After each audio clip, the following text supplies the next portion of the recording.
Hi, this is Terry Gibbs. I'm at Thom Blishock's house. Say hi, Thom. Hey guys, how are you doing today? And we're down in this basement, the subterranean basement, with this train layout.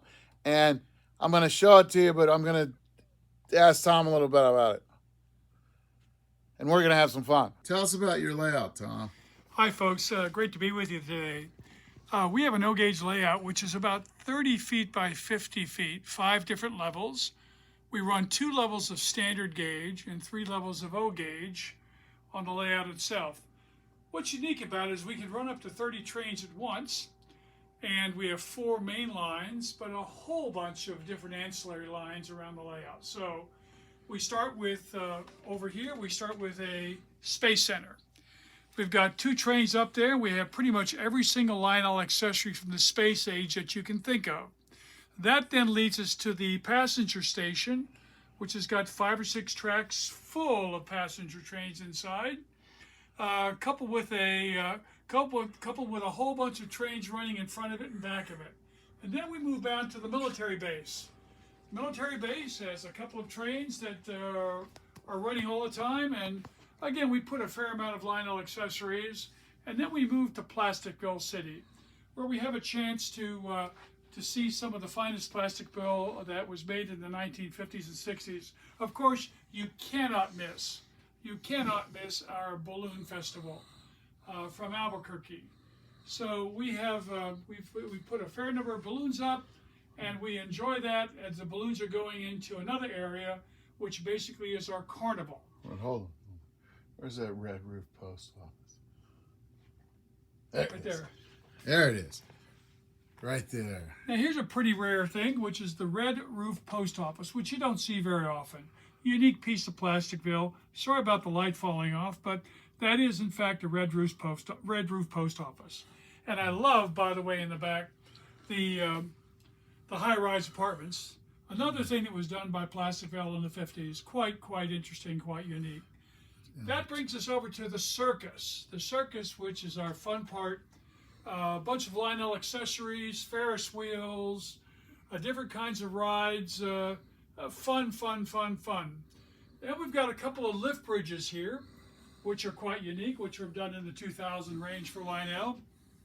And that brings us into our freight yard, where we have a cacophony of different accessories from Lionel from the 50s and 60s. What's unique is in the back you see a Hell's Gate bridge. They're 12 feet long. They can hold up to 300 pounds, custom made for the layout, and we typically run 2 trains through them at a time. This happens to be the silver and red and white Hell's Gate. On the other side, we'll show you in a minute the other Hell's Gate. That then leads us through the freight yard, full of military trains, full of boxcars. That leads us to one of the things I enjoy most about the layout, which in fact is our oil field. There's 26 or 28 different oil wells on the layout itself. Every one operates. We have a train going up to the oil field to load up oil and bring it down to the freight yard.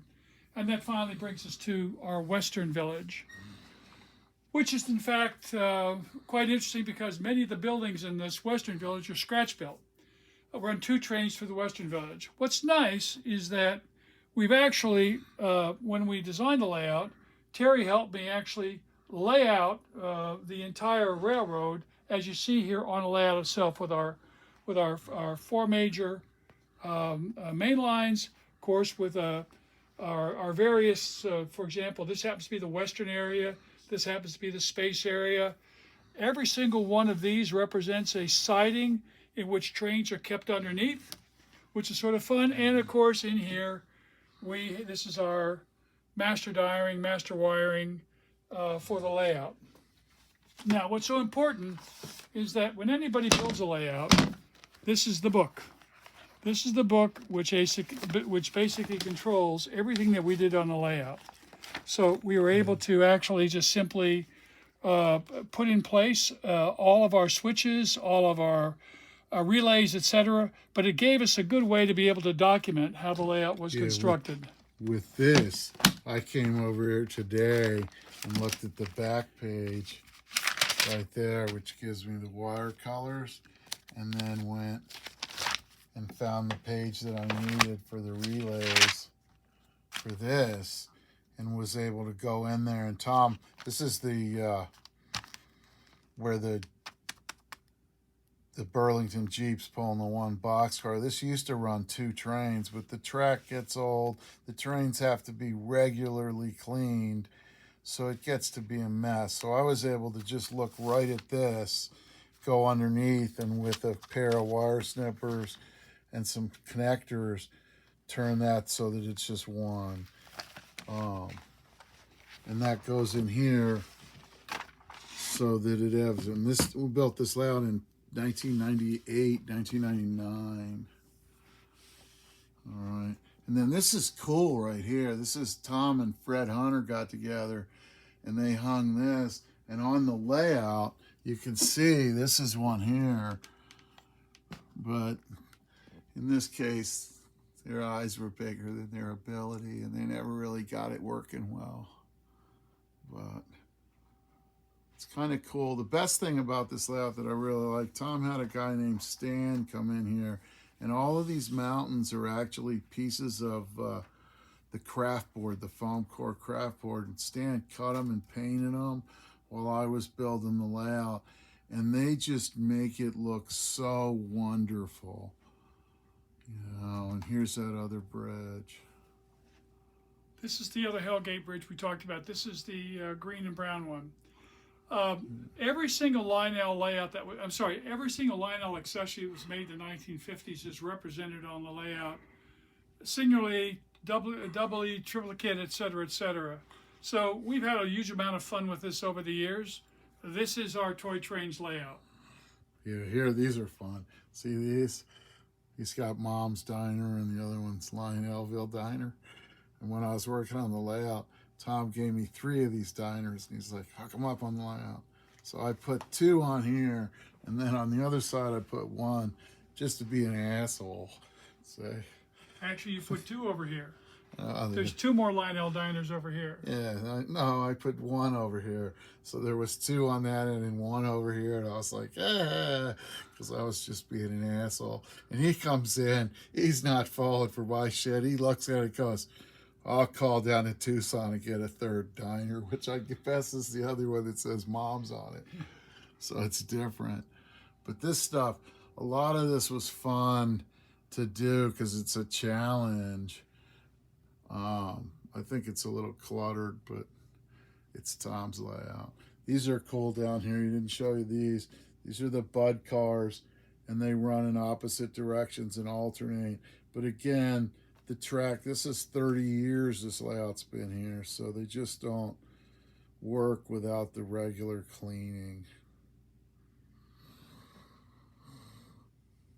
Do you ever run the standard gauge? You don't even have a train up there. I have 2 trains up there. So yeah, I have 2 standard gauge trains up there. They're both Macy's sets. Eh? Yeah. Yeah.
is the trolley roof with the jacks all filtered, so I'm clean it.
Hey, how'd you like to have shelves like this filled with trains? Cabinets like this with engines that you could take out and run on your layout.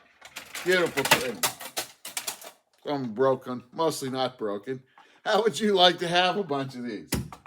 Well, with this book, you can get people to call you on the phone, sell you their train using these strategies. Use the link in the description. $20 on Amazon.